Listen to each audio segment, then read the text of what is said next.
Padre de amor y gracias, te damos, Señor, por tus misericordias. Te pedimos, Señor, en esta mañana que tú seas el ejecutor de tu palabra. Solamente úsame, Señor, con tu poder y que las enseñanzas del día de hoy sea para glorificar a cada uno de nosotros. En el nombre de Jesús. Amén. Amén. Bien, en el día de hoy tenemos un tema bastante interesante. ¿Qué dice el título? Pompeya, atrapados en el tiempo. ¿Han escuchado ese nombre, Pompeya? ¿Han escuchado? ¿Qué le llega a la mente? A ver. ¿Qué le llega a la mente? Volcán, ¿verdad? Interesante historia. ¿Por qué Pompeya se queda atrapada en el tiempo? Fíjense, una pregunta interesante. ¿Tú te imaginas, si te estás imaginando, tú quedarte sentado así con cómodo como tú estás, congelado exactamente, así como tú estás sentado? Imagínense esa escena. Imagínate que hoy es el último día que tú das un abrazo. Hoy es el día que tú estás conversando con un amigo. Hoy es el día que estás abrazando a tus hijos para despedirlos para la escuela. Así mismo se quedó con Pompeya en esos años. Personas comunes tenían cosas comunes que hacer, como el día a día, que nosotros nos levantamos en la mañana, vamos a nuestros trabajos, haciendo todo lo rutinario todos los días. Pero llegó un tiempo que ya se había terminado para esa ciudad. Se cree que esa ciudad se fundó en el siglo VII a.C. Pero ¿qué pasa? Con el paso de los años, como toda ciudad va avanzando, empezó a hacer templos, empezó a tener comercios, muchas personas llegaban a ese lugar, allá a Pompeya, una ciudad romana, empezó a hacer edificios grandes, tuvo un comercio bastante interesante en esos años. Hasta que llegó el año 62, sufrió un gran terremoto esa ciudad. Mientras ocurría ese terremoto, la ciudad, como todo lo demás, a veces escuchamos por las noticias, que se toma un tiempo remover los escombros, otra vez levantar los edificios, un sinnúmero de situaciones que se generaron en esos años del 62 a.C. Pero hubo algo muy importante que pasó años después. En el año 79, hubo un gran terremoto en esa ciudad. Hubo un gran terremoto en esa ciudad. Mientras aún continuaban las tareas de reconstrucción en ese año, un trágico acontecimiento que marcaría el rumbo de la historia de la ciudad. Era una mañana de 24 de octubre, común y corriente, muchas personas salían, los niños jugando en el parque, la gente comprando cosas en el mercado, la gente comprando bisutería. Era un día común de esa ciudad. ¿Por qué? Porque es una ciudad rica y constantemente había muchas personas que venían de esa ciudad llamada Nápoles a comercializar con cosas, pieles, todo lo que tenía que ver con lo que esa ciudad demandaba. El sol radiaba como normal, era un día, ¿verdad?, totalmente normal, como cuando usted sale ahorita mismo fuera del templo, ve un día soleado, todo bien chévere, la nieve, el frío. Y esa gran mañana de 79 después de Cristo fue una mañana trágica para ellos. Por años, ellos tenían este volcán, el volcán Vesubio. El volcán Vesubio era un volcán inactivo en esos años. Pero recuérdense que había algo diferente que pasó en el 62. Hubo terremoto, la gente como que no le dio importancia porque ya estaban acostumbrados a eso. A los temblores, es como cuando a veces usted escucha un temblor que siempre hay como secuelas ¿verdad? Como pequeños tembloritos, como de par de segundos, no muy grave, pero la gente dice, no, eso es de costumbre.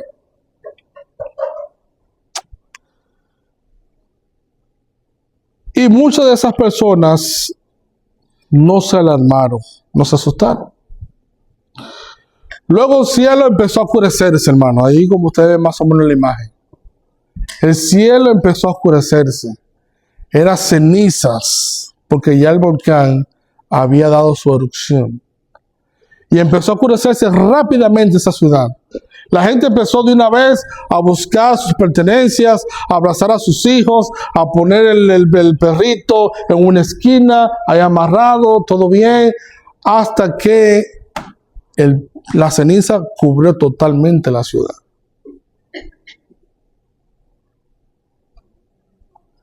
La ciudad quedó totalmente sellada, como si Dios hubiera puesto un reloj stop. Así mismo quedó la ciudad. Años después, en el siglo XVI, empezaron a excavar y vieron cómo esa ciudad se quedó, hermanos, en el 1748. Cómo empezó o cómo vieron los excavadores o los arqueólogos cómo quedó esa ciudad. Atrapados en el tiempo. Vamos a ver algunas imágenes de cómo quedó esa ciudad. Miren, hermanos. Eso es una familia que se quedó prácticamente dormida. ¿Cómo quedó ese niño acostado? Cuando los arqueólogos vieron eso, se petrificaron. Porque revelaba lo que esa ciudad era. Una ciudad rica, una ciudad donde había mucho comercio, todo eso. Y esas imágenes impactaron a los arqueólogos para esos años. Y a través de los años empezaron a surgir más personas que se quedaron en ese estado. Como su último suspiro, como ustedes ven en esa imagen.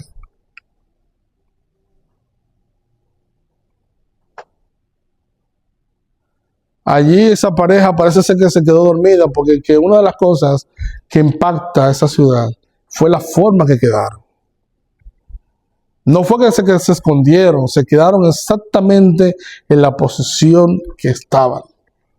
Porque al inhalar esa sustancia, imagino yo la sustancia volcánica, la ceniza, el respirar eso, se llenaron sus pulmones como de gases tóxicos que emanaba el volcán Vesubio. Acuérdense que todo el volcán al principio no hacía erupción, porque muchas personas tenían casas alrededor de ese volcán. Una ciudad vibrante que quedó congelada solo en un día. Pompeya no fue destruida poco a poco. Fue sorprendida.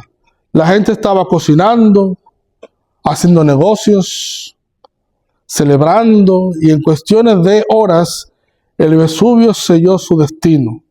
Hoy, siglos después, podemos ver personas petrificadas en la postura exactamente en la que fueron sorprendidas. Pompeya no solo es una historia trágica, hermanos. Es una advertencia espiritual. Pompeya era próspera, avanzada, era cómoda, tenía advertencias, temblores previos, señales naturales, un volcán visible todos los días. Pero la gente pensó, no va a pasar nada, todo está bien, todo está bajo control. ¿Y qué vemos en Mateo capítulo 24, los versículos 38 y 39? Búsquenlo. Mateo 24, 38 y 39 dice, mientras comían y bebían y no entendieron hasta que vino el diluvio. ¿Se acuerdan esa historia del diluvio? Pompeya tuvo su tiempo, hermanos. Y así mismo como pensamos nosotros, hoy no va a pasar nada, nosotros estamos tranquilos, venimos los sábados a adorar al Señor, tenemos nuestro trabajo.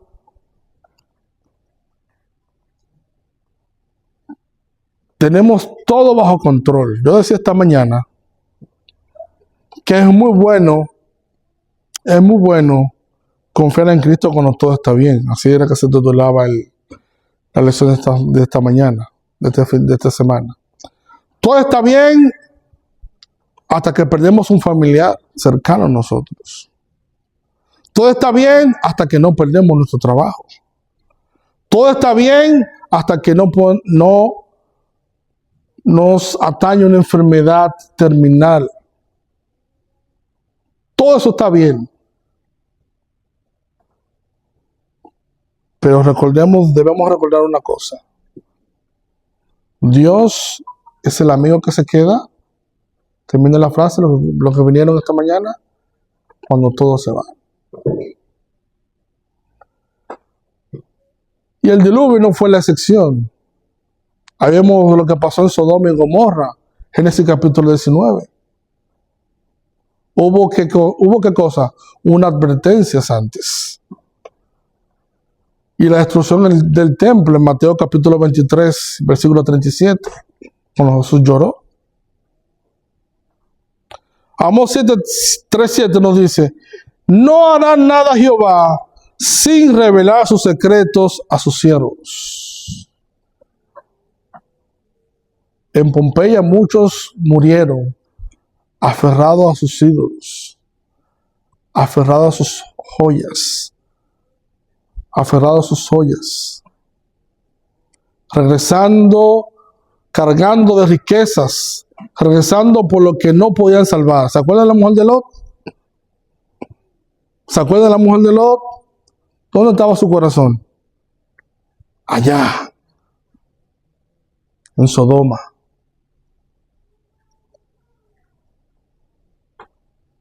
Allá se quedó el corazón de Lot, de la mujer de Lot.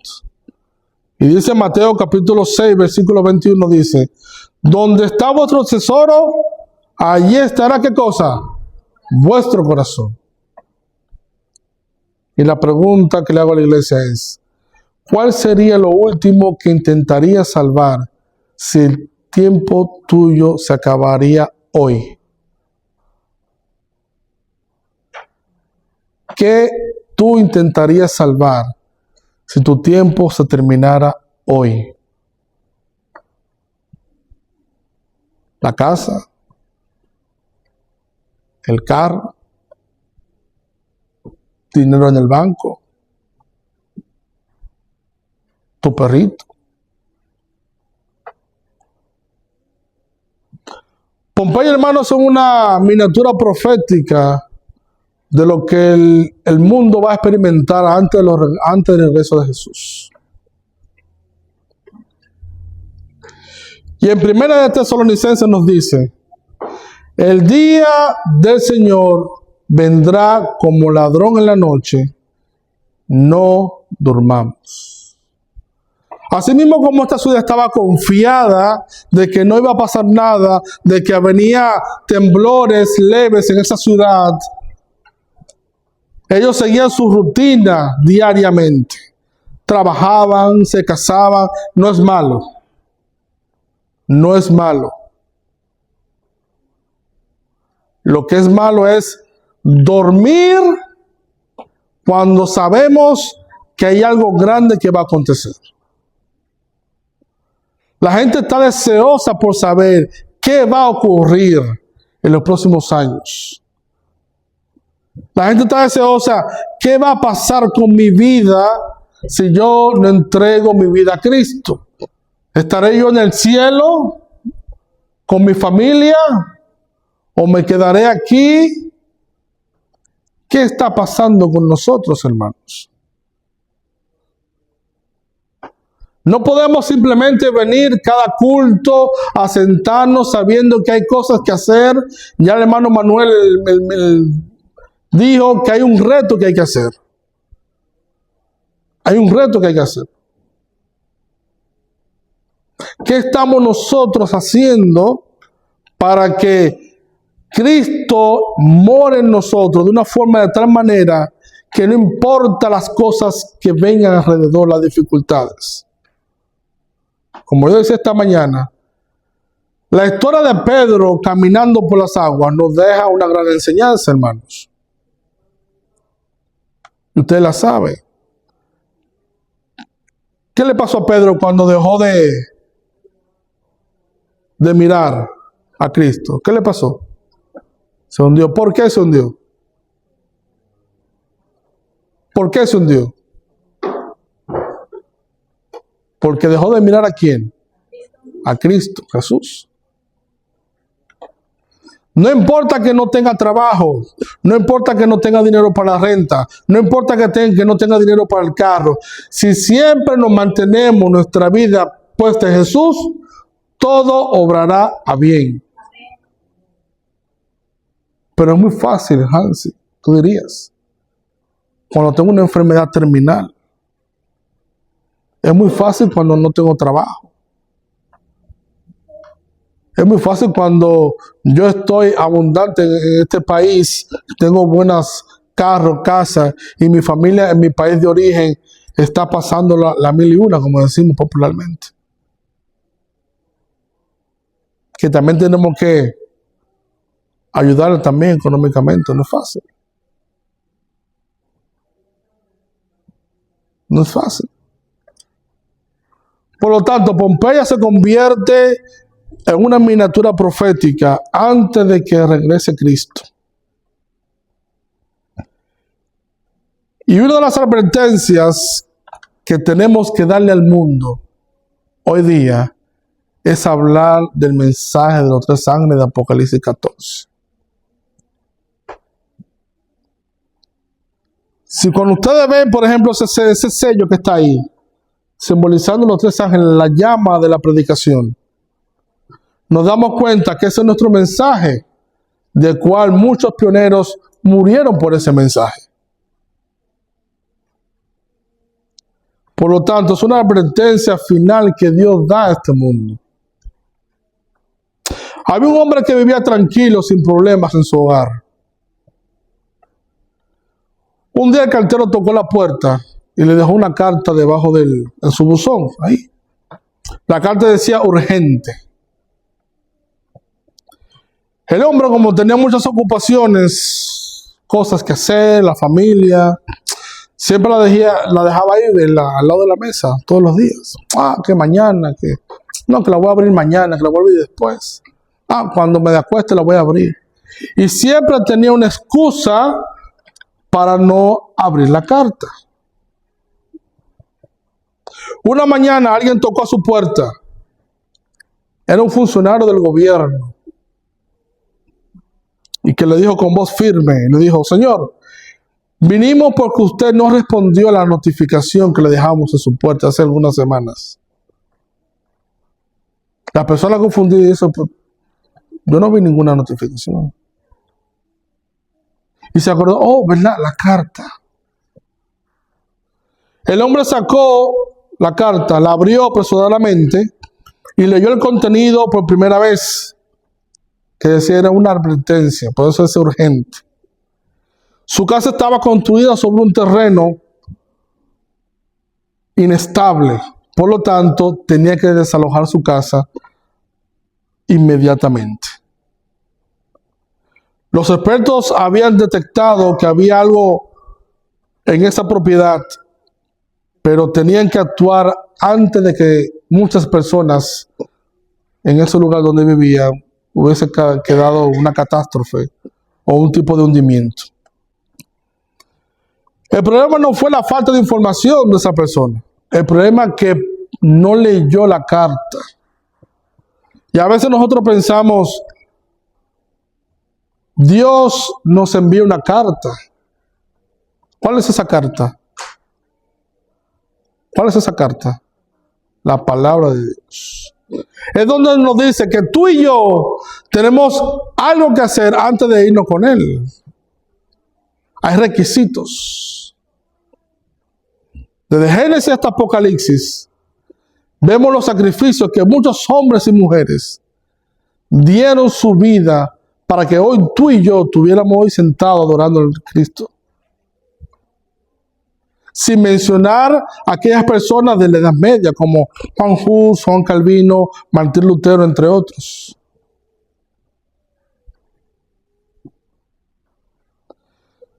Hermanos, Dios también ha enviado una carta. No llegó por correo, no llegó a través de las redes sociales, pero está marcada con una sola palabra: urgente. Apocalipsis 14 es una carta final de Dios al mundo. El mensaje de los tres ángeles no fue escrito para que nosotros la tuviéramos como un simple mensaje de advertencia al mundo. No es un mensaje de condenación, es una advertencia llena de gracia. La pregunta es, no es si la carta llegó, la pregunta es si ya la abrimos. O la seguimos dejando en la mesa como todo al final del día. Seguimos proponiendo muchas cosas. Todavía apenas estamos en el segundo mes de este año. Yo sé que muchas de nosotros nos propusimos hacer cosas, estudiar más la Biblia, venir más temprano, ir al gimnasio, muchas cosas nos propusimos este año. Ahora, usted debe autodecirle, ¿estoy cumpliendo eso hasta el día de hoy? Esa es la advertencia que Dios nos da. Dice que el primer ángel nos recuerda que todavía hay gracia, que el evangelio sigue siendo eterno, que Cristo aún intercede por nosotros y nos llama a adorar al Creador. El segundo ángel nos advierte que la confusión religiosa no permanece para siempre, porque la Babilonia cae, porque la verdad siempre que triunfa. Y el mensaje por último del tercer ángel nos habló con solemnidad, no para condenar, sino para dejar claro que la decisión final será una prueba de lealtad. Eso es lo que nos dice el mensaje de los tres ángeles, hermanos. ¿Estamos nosotros atrapados en el tiempo? Pompeya es un reconocimiento, hermanos. Es un museo del demasiado tarde. Demasiado tarde para leer la Biblia. Demasiado tarde para venir a los cultos temprano. Demasiado tarde para no dar un buen testimonio en mi trabajo. En nuestro trabajo, perdón. Nunca es tarde. Porque Pompeya no tuvo mañana. Nosotros sí lo tendremos. Puede decir hoy, puedo empezar de nuevo. Puede despertar ahora y decir, bueno, sí, ahora sí. De ahora en adelante voy a hacer esto. Dios no quiere, hermanos, que estemos atrapados en el pecado. Dios no quiere que estemos atrapados en la rutina. Dios no quiere que estemos atrapados en la indiferencia. Dios quiere que nos quedemos atrapados, pero atrapados en la designación de la predicación del Evangelio. Eso es lo que Dios quiere. Que no seamos indiferentes frente a lo que está pasando en la sociedad. Dios quiere que nos quedemos atrapados, pero en su palabra. Hermanos, hay que estar listos y despiertos. Es tiempo ya de permanecer firmes en estos tiempos difíciles. Es momento, hermanos, de que nosotros demos por sentado la creencia de nuestra fe. Porque es muy bonito decir lealtad cuando nosotros mismos no entendemos lo que significó el sacrificio de Cristo en la cruz del Calvario. A veces voy a decir lealtad, pero cuando no afecta a ninguno de mis intereses. Escuchen esto, cuando no afecta a ninguno de mis intereses, puedo decir, ok, sí está bien. Todo está perfecto. Pero la lealtad es lo que nos mantendrá firmes en los últimos tiempos, hermanos. Pompeya no es solo una historia, es un espejo espiritual donde todos los días ellos veían el volcán Vesubio, que no había ningún tipo de problema. Y empezamos a ignorar sus señales. Empezamos a ignorar las señales de lo que está pasando en el mundo. Hoy como iglesia estamos ignorando las señales de la Biblia y de la segunda venida de Cristo, que son advertencias para nuestros días. Dios siempre está delante de nuestros ojos, hermanos. Y no podemos ignorar esas advertencias. En 2 de Pedro 3:9 nos dice: el Señor no retarda su promesa, según algunos la tienen por tardanza, sino que es paciente para con nosotros, no queriendo que ninguna perezca, sino que cosa, hermanos, todos procedamos al arrepentimiento. Queridos hermanos, hoy la Pompeya no existe el día de hoy, existen ruinas hoy día.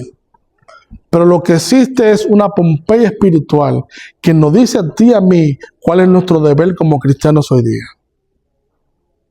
Que nos dice a nosotros que no estamos atrapados en el tiempo, porque ellos sí no tenían un mañana.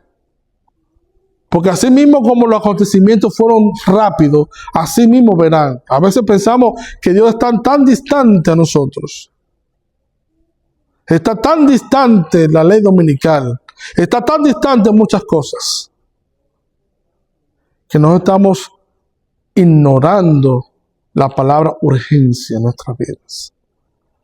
Hermanos, es tiempo de nosotros ver a Cristo.